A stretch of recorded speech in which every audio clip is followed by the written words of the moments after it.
L'année suivante, 4 grands rois de Mésopotamie quittèrent leur territoire pour déclarer la guerre à 5 rois de leurs voisins, dont Sédom et Amora.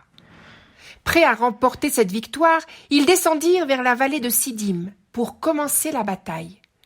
La vallée était remplie de puits de bitume à cause de son sol argileux qui servait à la construction.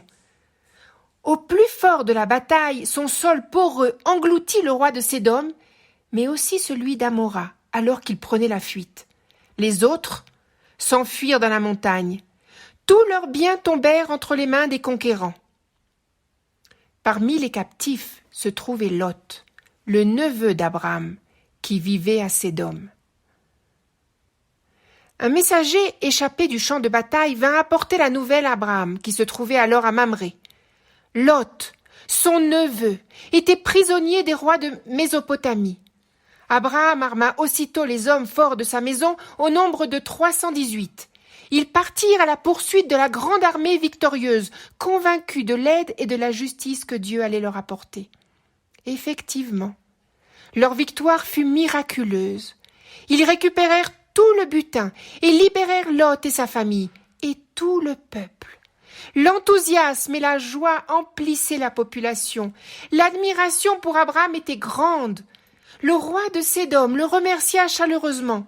Malkitsédek, roi et prêtre de Salem, le reçut avec du pain et du vin, puis lui donna une bénédiction simple mais si juste. Que tu sois béni par le Dieu suprême, créateur des cieux et de la terre, et béni soit le Dieu suprême qui a livré dans tes mains tes ennemis. Abraham lui donna la dîme, soit 1/10 de toutes ses possessions. Le roi de Sédom, reconnaissant envers Abraham pour la libération de son armée et de son peuple, voulut lui rendre le butin qu'il avait rapporté et ne récupérer que les gens. Abraham refusa aussitôt et lui déclara qu'il ne voulait pas s'enrichir à travers lui. Il laissa seulement ses fidèles alliés prendre leur part. Après cette grande victoire, Dieu apparut à Abraham et lui promit une plus grande protection et de grandes récompenses. Ce à quoi celui-ci répondit: « À quoi sert toute ma richesse si je suis sans enfant et qu'il n'y a personne pour continuer mon œuvre après moi ?» Dieu lui donna une réponse pleine de réconfort en l'assurant qu'aucun étranger ne l'hériterait. Seul celui qui sortirait de ses entrailles serait son héritier. Regarde le ciel et compte les étoiles si tu es capable de les compter. Ainsi sera ta descendance. Abraham eut confiance en l'Éternel. Et pour récompenser cette foi inébranlable, Dieu lui fit une autre promesse qu'il voulait consolider par une alliance avec lui. Le Brit Ben Abetarim, l'alliance entre les morceaux. Dieu demanda à Abraham de prendre 4 sortes d'animaux et de les couper en 2, sauf les oiseaux.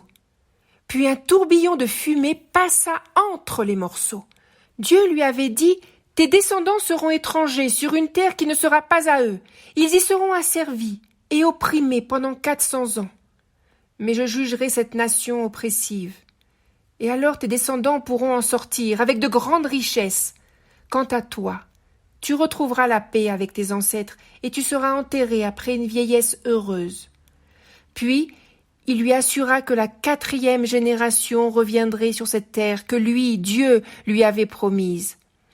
Quand la flamme passa entre les morceaux qu'Abraham avait séparés, le pacte était conclu, et Dieu lui assura qu'il donnerait ce pays à sa descendance, depuis le fleuve d'Égypte jusqu'au grand fleuve d'Euphrate.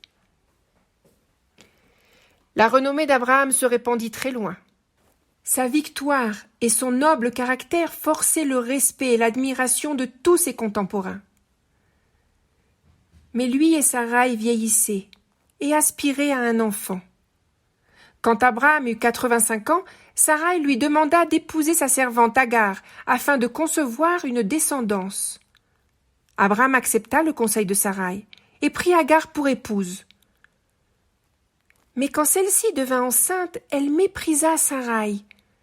Saraï en éprouva de la tristesse et s'endurcit face à elle. Cela ne plut pas à Agar, qui décida de s'enfuir. Dieu lui envoya un ange qui la trouva près d'une source d'eau dans le désert. l'ange lui annonça que Dieu multipliera sa descendance et qu'elle ne pourra pas la compter tant elle sera nombreuse. « Tu mettras au monde un fils que tu appelleras Ishmaël. Dieu entendra, parce que Dieu a entendu ton affliction. » L'ange lui dit aussi que ce fils serait un homme sauvage, que sa main sera contre tous et la main de tous sera contre lui, mais sa postérité serait nombreuse.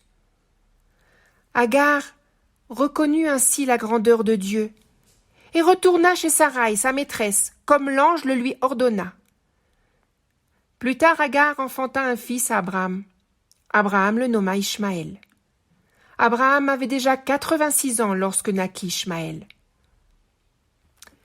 Quand Abraham eut 99 ans, Dieu lui apparut de nouveau pour lui assurer qu'il le multiplierait à l'infini, que lui, Abraham, serait le père d'une multitude de nations, et pour cela, il lui changea son nom en Abraham, le père d'une multitude de nations.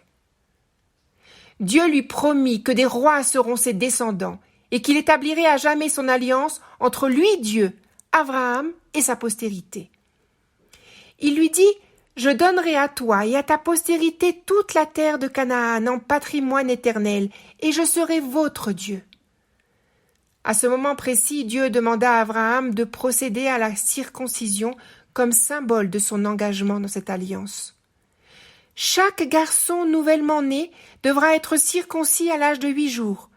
Abraham lui-même, malgré son grand âge, ainsi que tous les hommes de sa maison, devront être circoncis, comme pour toutes les générations à venir, afin de marquer cette alliance comme éternelle. Dieu changea également le nom de Saraï. Désormais son nom serait Sarah. Il dévoila à Abraham que par elle aussi il lui donnerait un fils. Elle sera bénie et deviendra une grande nation, et des chefs de peuple naîtront d'elle. Abraham ne put s'empêcher de s'en réjouir.